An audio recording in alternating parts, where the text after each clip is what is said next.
दोस्तों, आज मैं दीपक बनाम हरियाणा सरकार मामला जो कल से सोशल मीडिया पर घूम रहा है उसके बारे में चर्चा करने के लिए आपके पास मैं प्रस्तुत हुआ हूँ। इस मामले की जानकारी हम में से किसी को भी नहीं थी, यानी कि मुझे भी नहीं थी कल तक, जब तक कि सोशल मीडिया पे नहीं आया। हालांकि सरकार को इसकी जानकारी रही होगी, तो बड़ी सरप्राइजिंग चीज़ है कि सरकार की तरफ से अभी तक इस बारे में कोई स्पष्टीकरण क्यों नहीं दिया गया। बात ऐसी है कि जब सोशो इकोनॉमिक क्राइटेरिया के मामलों की सुनवाई हुई तो उसके साथ में चूँकि ये जो LPA 1037 जो उसकी भी सुनवाई चल रही थी, तो इसलिए उस समय पर सुनवाई के दौरान मैं कोर्ट में मौजूद रहा, तो मुझे इसकी जानकारी है। जब 5 नंबरों की यानी कि 5% ग्रेस मार्क्स की जब सुनवाई होती थी, तो उस समय पर जो ओल्ड रिक्रूटमेंट वाले मामले हैं वो कोर्ट ने अलग कर दिए थे, ये कह करके कि इसके बारे में हम बाद में चर्चा करेंगे, और अभी फ़िलहाल केवल ऑनगोइंग रिक्रूटमेंट यानी कि CET और TGT के मामले में 5% की जो ग्रेस है इसके बारे में सुनवाई की जाएगी। तो यही कारण है कि जो ये जजमेंट आती है, तो जजमेंट में किसी भी ओल्ड रिक्रूटमेंट या एग्जिस्टिंग रिक्रूटमेंट का किसी भी प्रकार का कोई जिक्र नहीं आता है। लेकिन किसी कारणवश या किसी भी कारण से यह मामला जो है कहीं ना कहीं मुख्य केस के साथ में, यानी कि सुकृति मलिक वाला जो मामला है उसके साथ में अटैच होकर के रह गया, जिसके कारण से एक ऑर्डर आया और वो रिपीटिशन भी अलाउ हो गई, और उसमें भी जो है सोशियो इकोनॉमिक क्राइटेरिया क्वाश हो गया। 11/2019 एडवर्टीजमेंट नंबर 11/2019 ALM वाली जो एडवर्टीजमेंट है उसके अंदर, जिसके कारण एक संशय की स्थिति कल से बन गई है कि क्या एग्जिस्टिंग रिक्रूटमेंट्स में से जो है 5 नंबरों का बेनिफिट भी चला जाएगा। तो इसका उत्तर यदि इस जजमेंट को पढ़े तो हाँ में आता है, क्योंकि सुप्रीम कोर्ट से भी यह अपील्ड हो गई है।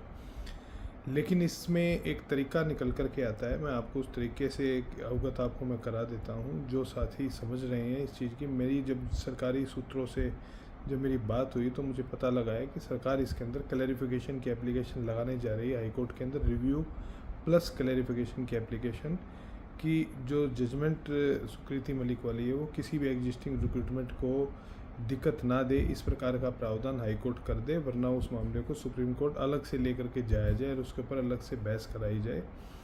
लेकिन साथियों, चूँकि स्टेट की SLP ऑलरेडी इस दीपक वाले मामले में सुप्रीम कोर्ट से खारिज हो चुकी है, तो ऐसे में यह जिम्मेदारी जो है सेलेक्टेड कैंडिडेट्स की बनती है कि वो इस मामले में अपनी बात से कोर्ट को अवगत कराएं कि न तो वे इस किसी पूरे केस के अंदर पार्टी थे, और क्योंकि एग्जिस्टिंग रिक्रूटमेंट जो है ये पूरी तरह से ख़त्म हो चुकी थी, रिक्रूटमेंट फाइनलाइज हो चुकी थी, 3 साल से कैंडिडेट्स काम कर रहे हैं। इसमें जो है लिमिटेशन टाइम बार होते हुए इस सिलेक्शन क्राइटेरिया को जो चैलेंज किया गया है ये पूरी तरह से गलत है। इस बारे में कोर्ट को अवगत कराने के लिए सेलेक्टेड कैंडिडेट्स आगे आए। मुझे लगता नहीं कि किसी प्रकार की इनको दिक्कत आएगी।